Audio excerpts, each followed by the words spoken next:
পরিচালকের যে দক্ষতা থাকে সিনেমাকে হিট করার জন্য ভাই আপনি দেখেন আচমকা একটা গান ঢুকাইতেছে, আচমকা স্লো করতেছে, অভিনয় কোনো কিছুই নাই। তোমার যে থিম ছিল সাকিব যে পুরো বার্তা দিছে মাইয়া মাইকে সেটা বানায় দিছে, বানায় দিয়ে আমার টাকাটা জলে ঢুকাই দিছে ভাই। ছবি আচমকা শেষ হয়ে গেল, কিচ্ছু নাই। ওরে বলবেন আমার টাকা ফেরত দিয়ে আমেরিকা চলে দিতে।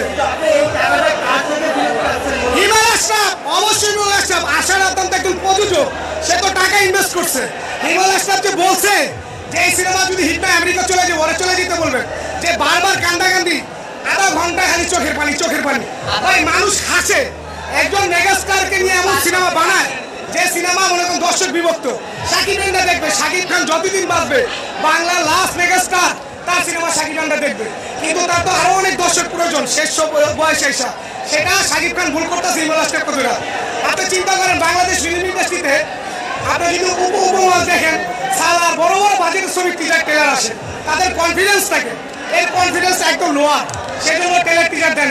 ওরা বলবেন আমেরিকা চলে যেতে, মানুষ এই সিনেমাকে দেখতে আসবেন না। ধন্যবাদ।